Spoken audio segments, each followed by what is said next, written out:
Okey, nama saya Hedwin Michael. Saya berasal daripada Ipoh Perak, di mana saya lah anak kedua dalam keluarga, anak bongsu lah tu. Anak bongsu dan seorang abang. So, ayah saya bekerja sebagai pemandu. Dia bekerja sebagai pemandu lori dan telah retired lah, pencit, retired. Okey, emak sebagai suri rumah. So, saya mendapat pendidikan awal saya di Sekolah Rendah Kebangsaan La Salle, Ipoh, dan pendidikan menengah saya di St. Michael Institution, Ipoh Perak. Dan saya telah menyambung SPM saya di Sekolah Menengah Batu 14, Puchong. Selepas tamat tingkatan 5, saya telah mendapat tawaran memasuki Politeknik. Tetapi oleh sebab masalah kewangan, masa itu tak ada PTPTN. Saya terpaksa masuk ke college, ke ILP, di mana diberi tajaan oleh di bawah Kementerian Sumber Manusia, iaitu pada tahun 1997, bulan 7, dan telah mendapat tawaran untuk latihan vocational CJ Kemahiran Malaysia di ILP Kuala Lumpur dalam bidang mekanik industri. Selepas tamat pengajian di ILP Kuala Lumpur, saya telah dianugerahkan dengan CJ Kemahiran Malaysia 2 tahap 1 dan 2. Dan saya telah mula bekerja di syarikat Colgate-Palmolive Malaysia, di mana selepas tamat pengajian di ILP, mereka telah mentemuduga kami di ILP Kuala Lumpur sendiri. So, saya telah bekerja selama 2 tahun setengah di Colgate-Palmolive sebagai technician di bahagian maintenance.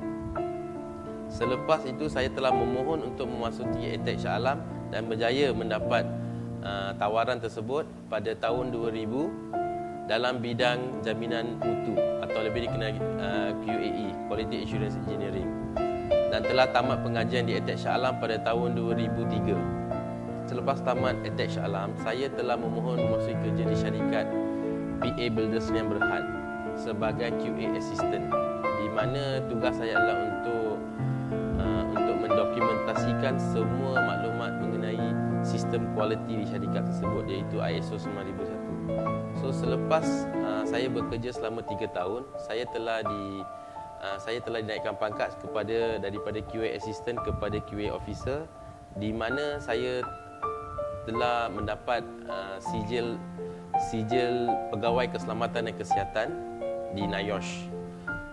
So, pada tahun 2008, saya telah merealisasikan maklumat syarikat untuk mengimplementasikan 2 sistem baru, iaitu sistem kualiti dari segi environmental dan safety and health.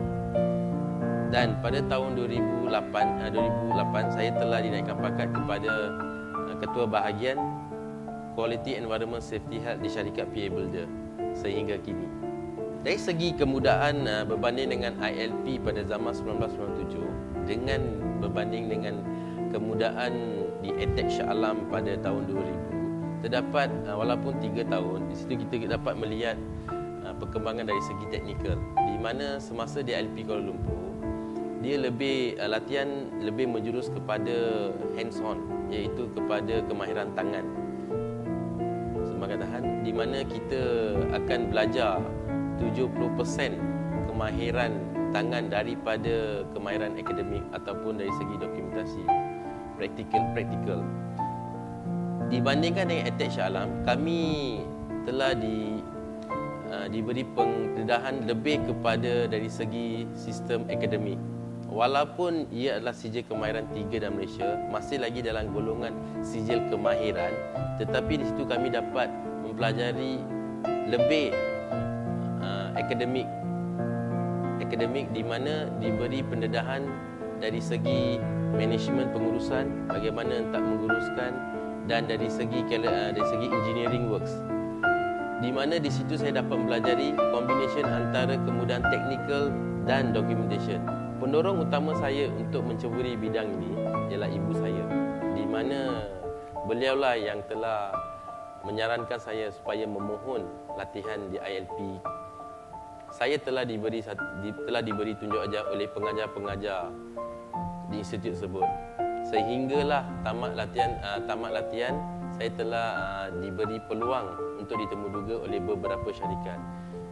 Di sini saya dapat melihat bagaimanakah kerjasama antara Institut Latihan Kerajaan ILJTM dengan syarikat swasta di luar, di mana kami telah diinterview sebanyak 8 syarikat dan ditawarkan bekerja di 4 syarikat, seperti 50% daripada syarikat yang datang.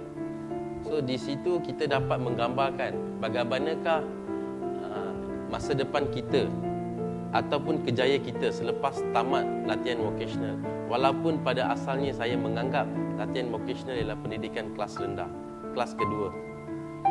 Tetapi semua anggapan tersebut adalah tidak benar selepas saya menceburi kejayaan saya di pihak swasta. Dan selepas bekerja sebagai technician, tahap technician, kami diberi peluang untuk mengikuti pendidikan terusan di peringkat diploma kemahiran. Saya kepada pelajar-pelajar vocational yang mengikuti latihan sama di DILP ataupun di ETEC, walaupun ia adalah latihan vocational, jangan menganggap di situ ialah tahap anda akan berhenti.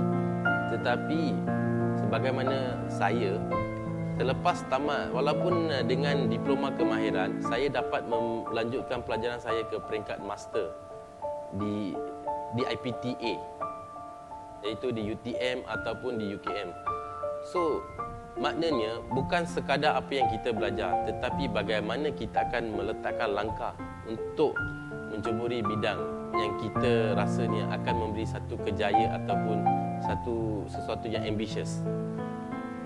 So, jangan anggap latihan vocational ataupun teknikal sekadar sijil kemahiran Malaysia ataupun sijil diploma kemahiran, tetapi ialah terletak di tangan anda semua. Bagaimana anda mengaplikasikan apa yang anda belajar kepada keadaan semasa ataupun kepada pendidikan semasa yang ada sekarang.